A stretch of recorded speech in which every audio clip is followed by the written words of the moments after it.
Grabe, ang dami pan laman nito. Pero magaganda, matataba eh. Babae, sakto. Maganda yung tinitignan. Ayun, no? Puro black. Baka mga Peter Van de Merwe ito, o kaya African black. Yun! Bali ngayong araw na to, mga siko, meron tayong isang tropa na nagpunta dito at meron siyang dalang mga ibon. Bali pinapunta siya ni Idol Boss Kiding, Kuya Paul Kiding, mga siko. At ang ginawa naman ni tropa, dinala niya dito. Tinimbrihan muna ako ni Kuya Paul kung pwede daw magbagsak yung tropa niya ng mga ibon. At ngayong araw na to, dumating yung mga ibon. Si Kuya, medyo maraming ibon. Hindi niya maasikaso, pero galing daw ito sa big time na nagmamanok. Parang doktor ata, kung hindi ako nagkakamali. Ang sinabi niya sa akin kanina, marami daw siyang kinuha kay Boss Alan Chan na mga ibon. Kaso, napabayaan na dahil nagsasabong na siya ngayon. Sabungero talaga. Pag sabungero talaga, mapapabayaan ng kalapate. Kaya yung ibang dinala niya mga singko, wala na mga leg band. Pero, hindi ko alam kung mga kay Boss Alan pa ito. Hindi ko rin sure dahil walang leg band yung iba Karamihan mga singko. Kaya ngayon araw na to titignan natin. Parang ayaw niyang ng ibang kulay. Meron siya, hiniwalay ko mga singko. Ang ganda tinitignan. Ayaw niya ata ng ibang kulay kung hindi classic color. Walang off color mga singko. Maliban lang dito. Dahil pag ito nakita nyo, hiniwalay ko siya Kaya pag nakita nyo to, mandidilim ang paningin nyo. Tingnan nyo naman mga singko, puro itim. Puro itim ang mga nandito. Pero itong ating training box punong-puno pa. Marami dito, puro blue bar, checkered. Yun lang ang kulay mga singko. Pero dito sa portion na to, hiniwalay ko lahat ng itim. At ang ganda niyang tinitignan. Ayun, no? Puro black. Baka mga Peter Van de Merwe ito, o kaya African black. Lawin.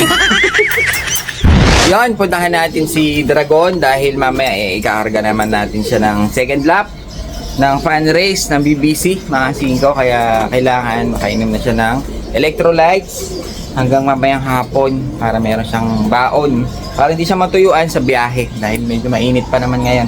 Ngayon, yung kapatid nito mga singko na ito kay Troy na ito ito yung pasingsing, ito yung kay Troy.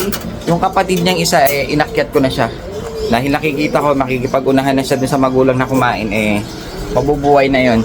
Ngayon yung mga nandito mga singko medyo malaki na kasi mga paanak natin, nakikita nyo healthy sila, malalaki na kasi sila.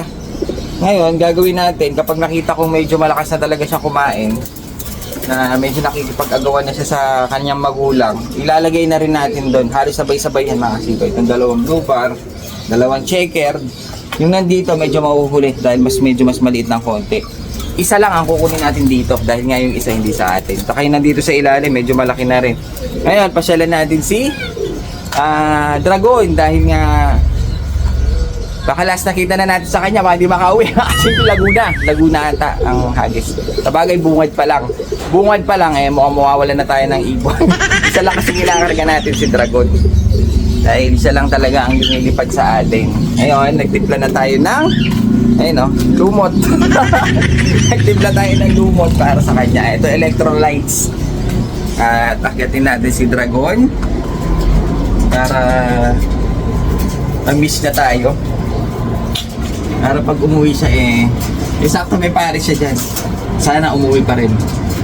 Kaso pag umuwi kasi si Dragon hindi naman nagbabago yung katawan niya. Kaso talagang payatin. Ang hirap po siyang patabain. Hindi talaga siya maganda katawan. Ang katawan ni Dragon mga singko sakto lang. Medyo bangkain. Kahit na anong gawin natin na vitamins, minerals, high protein, talagang ang katawan niya medyo bangkain. Akit na naman tayo dito sa ating Taiwan Loop. Nasira ang elevator. Puro manual lang. Hagdanan. So ayan talagyan natin si Dragon ng kanyang paboritong tawag dito, lumot. Nalagyan kasi natin mga singko, hindi natin nalilinis. Pero nilagyan na natin yan ng electrolytes. Ready si Dragon, silipin natin. Gawin pa naman ito si Dragon. Hindi na natin siya palili pa rin. Dahil mamaya, kakarga na natin si Dragon. Ayun siya. Ayaw pa huli. Tika dito. Ito si Dragon, mga kasingko. Medyo nakinis-kinis pa siya. Kaso talagang payat talaga siya. Ayaw niyang tumaba. Kaya gagawin natin pakainin na natin si Dragon dahil one day eat lang talaga tayo. Tanghaling tapat, nandito tayo sa taas. Kaya gagawin natin, papakainin na natin kasama yung mga nandito. Ngayon, yung mga nandito halos na bawas na. Kaso parang marami pa rin. Tatanggalin ko na yung iba dyan. Dahil gagawin natin, lilipat na natin yung iba. Pagkalipat dito ng iba, makasin ko tatanggalin ko na talaga yung iba. Yung ibang i-stock ko lalagay ko na siguro doon sa stock part natin. Tapos yung mga ibang laruan, lalagay na natin sa laruan. Ito nga yung nailipat natin na isa. Malaki na kasi siya, kasi pero maliit lang. Ito yung naka-BBC na sinisingan natin, no? Yung isa kay Troy, yung isa ililipat natin. Medyo malakas na siya kumain, mga singko, kaya nilagay na natin siya dito. So ayan, pakakainin ko muna si Dragon dahil mamaya iloload na natin si Dragon. Ang nilalagay natin sa kanyang pabaon, mga singko, ideal lang.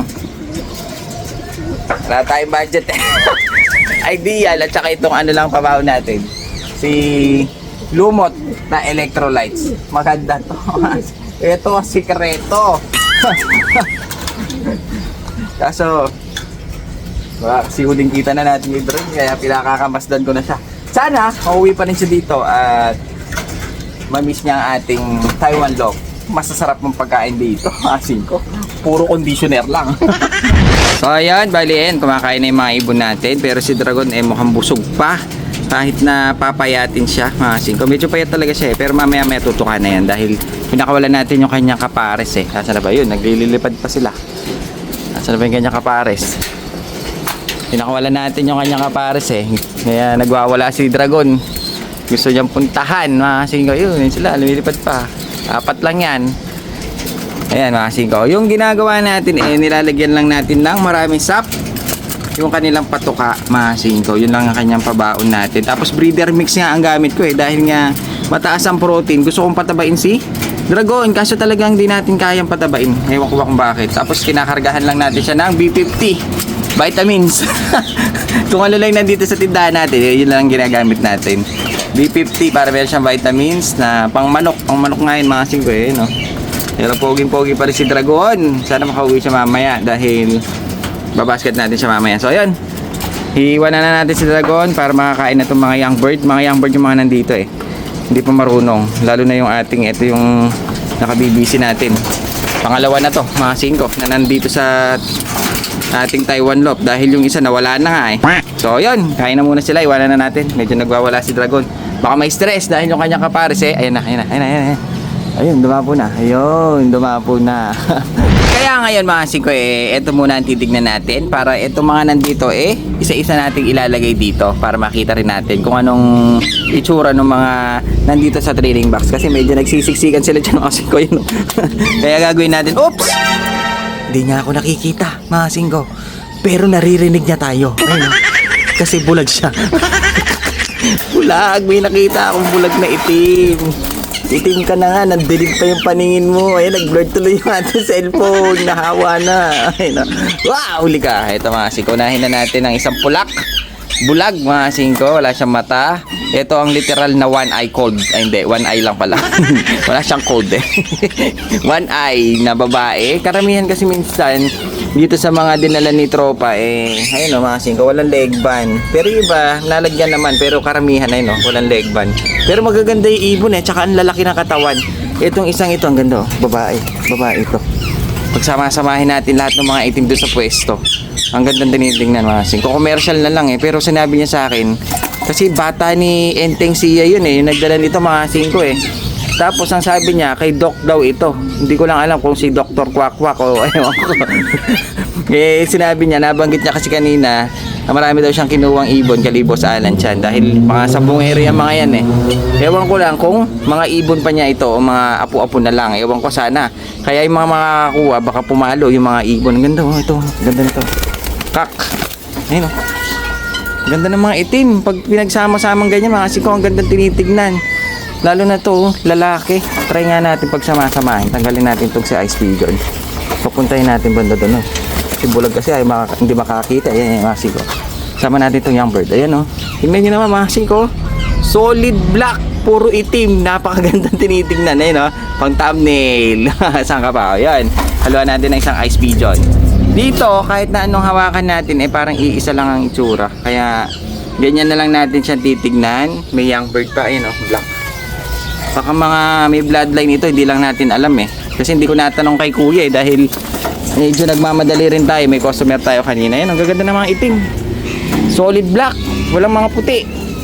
Walang white flight, kundi solid lang na itim. Ang ganda tinitig na mga singko. So ayan, bali ito yung mga black na hiniwalay natin para makita nyo lang na marami itim.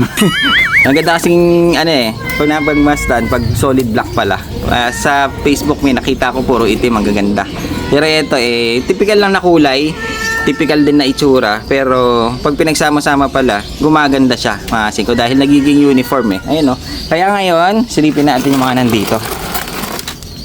Hindi masara. Baka mamaya may lumabas, kailangan nasasara din. Tignan naman natin yung mga hiniwalay natin dito sa training box na to. Medyo siksikan sila. Ay, may pulang isa, mga singko, ayun oh. May nahiwalay, solid. Hindi siya solid. Para red check na lalaki. Nakakalabring pa siya. Ito, lagyan natin dyan. Yan, nakakalabring yan. Iisa lang may-ari yan, mga singko. Dala rin ni kuya yan. Pati itong mga to. Hiniwalay lang natin yung itim para mas maganda siyang tinitignan. Para makita nyo lang yung ganda ng mga black. Ngayon, dampot na tayo dito para mahiwalay na natin yung iba. Ito mga singko, walang leg band, pero guwapo. Oh, di ba? Mga babae. Malaki rin din yung size, mga singko. Oh, ito. Laki na to. Checker. Pure blue bar. Checker. Black lang ang kulay. Pupunuin natin itong kulungan na to pag ito na lipat natin lahat. Kasi may mga young bird pang nasama eh. Ito, blue check ulit. Iisa kulay. Mukhang iisa magulang nitong mga to. Mukhang iisa lahi. Ito, blue check. Mas light ng kulay. Namasin ko. Ganda oh. Ganda rin ng mga itsura niya. Tsaka gaganda ng katawan. Medyo matataba sila. Yun o, blue bar. Sisay na natin. Grabe, dahil pan laman neto. Pero magaganda, matataba eh. Babae, sakto. Kailangan natin ng mga hen. So, meron tayong blue bar. Gwapo rin mga singko. Problema nga lang talaga, wala silang leg band. Dahil nga, hindi talaga nalagyan ni kuya daw. Dahil na busy na sa sabong, bilisan na lang natin ang paglagay. At mamadaliin na natin to, singko. Checker, para makita na natin dito na lang natin tignan. Ganyanin na lang natin para makita natin mabuti. Ito, blue bar. Ito, ang ganda ng kulay nito. Dan ng kulay, mga singko, na bar. Dan bar, no? Babae pa. Marami pa eh. Ito, may mga young bird, di na natin sasama, baka mabugbog. Umiiyak pa mga singko. Kunin na lang natin yung matatanda. Ito, may matanda pa. Laki ng katawan. Grabe, ang laki ng katawan ng mga nagmamanok kasi. Kaya magaling mag-alaga.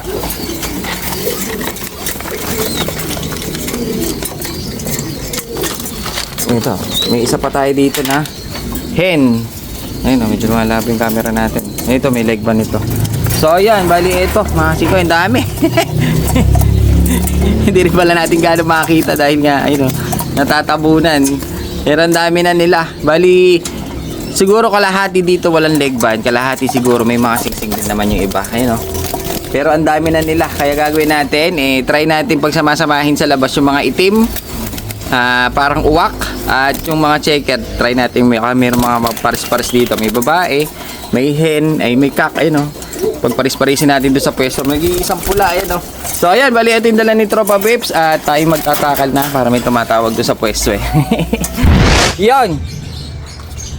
Naayos na ni Kuya yung ating signage kasi nga nasira na ng mga bagyo. Marami na pinagdaanan. Kaya ayan o, inokay na inayos na ni Kuya. Kahit pa paano okay na yung ating signage.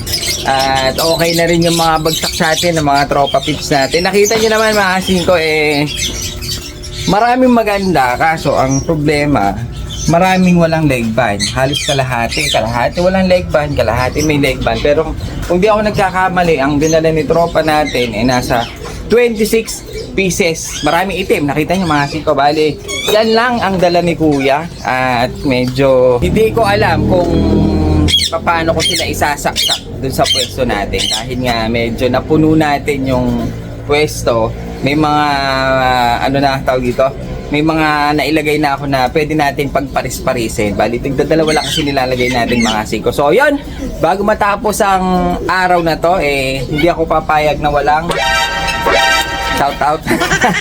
Siyempre, ito hindi mawawala sa atin. So, ayan. Bago tayo matapos, shoutout na natin mga tropa pips natin sa mga nanonood.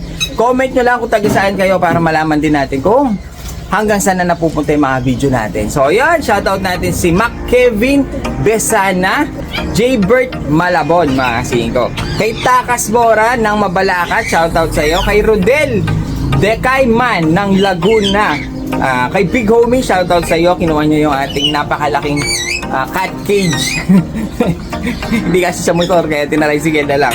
At kay Sanchez Larry, Lars Semlof TV, shoutout sa iyo. At last na natin, ang napakahabang dami niya pinapa-shoutout. Kay Ryan Lumabas, TTBB, Tagay-Tagay, Bengi-Bengi. Shoutout daw kay paring Empoy Marijin, paring Red Jack Daniel, from Tagay 13 Street, Tampulot City. Sinasabi ko na nga ba, Ryan Lumabas, lasing ka na naman siguro. Sabi ko sa'yo, wag mo araw-arawin, gabi-gabi lang. Tagay-Tagay, Bengi-Bengi, kay Ryan Lumabas, shoutout sa'yo. Napakalupit na mga pina-shoutout mo, parang puro alak.